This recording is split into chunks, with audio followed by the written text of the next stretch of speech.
Hey guys, this is Austin, and today I'm here with a video going over the new iPhone. So I just did a video on this the other day, however this morning a lot of new stuff about the new iPhone has been leaked, including pretty much exactly what it's going to look like, as well as several of the major specs including the screen, so let's take a look. To start with, let's go over the design of the new iPhone. So around back, you'll see that it looks fairly similar to the iPhone 4 and 4S, but with a couple of major differences. For starters, there is now a large aluminum band around the back.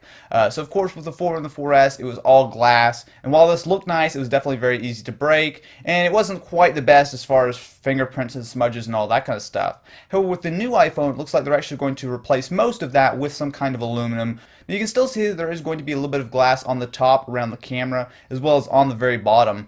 Now, I will say in this picture it looks a little bit odd. I think the black looks really solid, but the white looks a little bit weird. But I'm not going to go ahead and judge it just on one picture and on one angle. Taking a closer look, you can see that the camera and the flash look very similar to before. However, what's new is what looks to be a microphone, which most likely will be used for rear-facing video recording. Moving over to the side, it looks like Apple's kept the same design from the 4 and the 4S, with a metal band running around the phone. You can see that there is a little notch for the antenna, as well as a spot for the mute switch, as well as the volume buttons. It's hard to tell from this angle, but it looks like the black iPhone may actually have a black antenna, whereas the white keeps the same metallic finish. Coming around to the back of the phone, there are also some major changes here. So the most notable of which is that there is definitely no 30-pin dock connector on the new iPhone.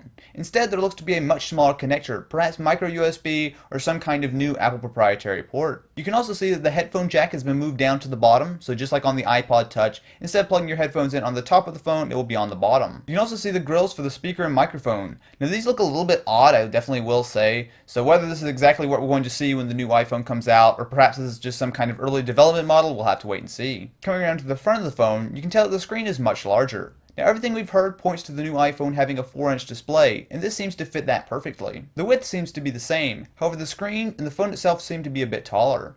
You can also see a couple of other differences here. So for example, the FaceTime camera looks to be relocated to above the speaker, as opposed to off to the side where it wasn't quite centered. On top of that, you can very clearly see that there is going to be a home button on the new iPhone. Now, we've heard lots of rumors that there's going to be a home buttonless iPhone or iPad. However, I don't think this is going to be going anywhere anytime soon. So this is not a complete leak. We don't have the exact specs or the exact release date or anything like that. However, I do believe this is a very good look at what the new iPhone is going to look like when it goes on sale. So what do you guys think? Did Apple go far enough? Did they get a really great redesign with the larger display, the new backing, all that kind of stuff? Or is it too conservative? Did they not change enough from the 4 and the 4S? Definitely let me know in the comments below. If you enjoyed this video, definitely be sure to leave it a thumbs up. And if you're interested in keeping up with the latest on the new iPhone, definitely be sure to subscribe.